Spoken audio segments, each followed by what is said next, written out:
You might want to say, what topics haven't we covered? I've been working on the show since fall of 2013, and we've covered topics such as bullying, eating disorders, LGBT, meditation and self-care, HIV, gun violence, and many more. These are all topics that social workers are familiar with, and we try to offer that social work perspective during the interviews. But many times, those in other professions, like psychologists and psychiatrists, are the ones who are talking about these issues on mainstream media.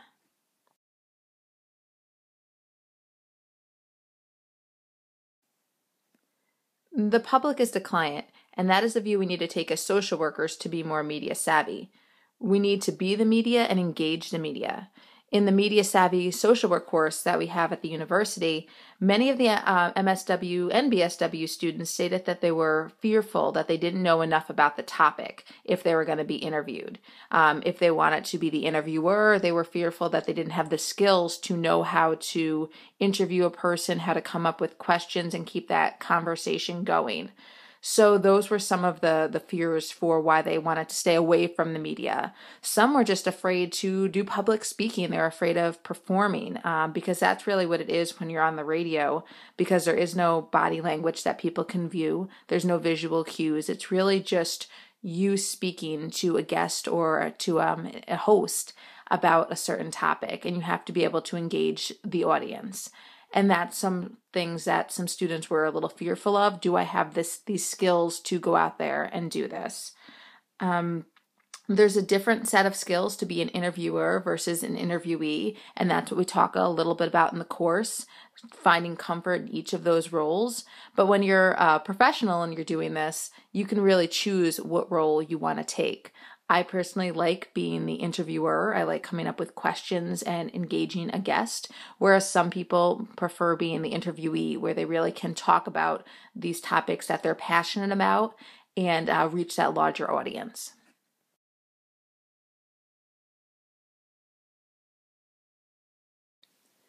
Practice is really key in becoming more confident and comfortable using the medium of radio as a tool for advocacy. In the Media Savvy course, we use Blog Talk Radio, which is an internet radio platform where you have your own virtual board. It's free unless you want more enhanced features such as extra time or editing tools. Our students use the free version. It allows them access to 15 or 30 minutes to record their shows. Each student creates their own account, and that gives them a host call-in number and also a guest call-in number. What's great about this is each student can call in from their own location, and the Blog Talk Radio website will record the show and give you a web link that you can send to friends or peers. And so a student can be in Utica and a student can be in Albany, and they can record their show together. And then when they're done with that, they can listen to their show and have that self-critique so they can see what they liked, what they didn't like, where they want to improve. And then they can also forward the link to peers, our classmates, and get that valuable peer critique.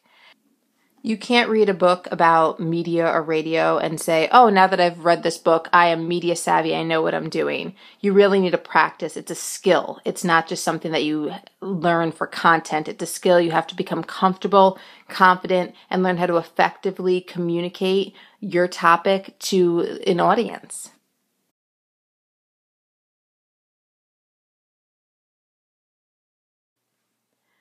You need to listen to other radio shows and podcasts and explore what other people's styles are as you begin to develop your own style.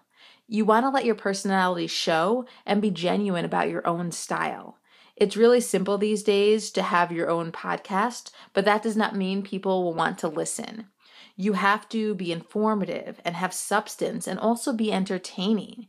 You have to be able to engage and connect with your audience. As social workers, we have those skill sets. We just have to transfer those skills onto the radio. For radio, we have to speak slightly exaggerated so we don't appear flat. When we're talking, even though no one sees us, we're still smiling and using body language. We have to be very animated, and we have to really let our passion for the topic show, because that will come across when you're speaking on the radio. That passion can be heard in your voice, and that's something that is one way, I should say, to engage and connect with an audience.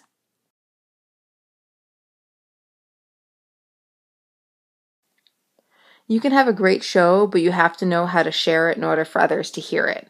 One thing I tried to incorporate in the course was search engine optimization, which is how to properly tag your shows so that they appear in the search engines like Google and Bing.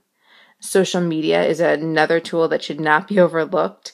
Twitter, Facebook, LinkedIn, those are all media platforms in which you can share your content, share the links to your content. Blog Talk Radio also promotes the show for you. Networking. If you're going to events, tell people you have this show or tell people what you're doing so that they can share with their colleagues or other people who might be interested. If you're talking about a hot topic, current event, reach out to your local news organizations and see if they want to interview on the topic. That's another way to get your content out to the larger audience. You're putting all this work in to create this great show. You have to be proactive in getting the message out and really looking at the public as a client and trying to reach them. So that's really what the Media Savvy Social Work course is about. It's about teaching the skills to effectively communicate to the larger audience. And even if you're not going to have your own show, knowing these skills helps in that communication. It helps if you're talking to funders who want to donate to your agency. You have to be able to tell them why. You have to be able to tell them why is this important to them? Why is your agency important? And being able to do that involves a lot of the skills that the Media Savvy course addresses. Being able to effectively communicate, engage with others, and tell them in a clear, concise way what it is that your organization is doing, why this topic is important, and why other people should care. And that's really what it is about being media savvy.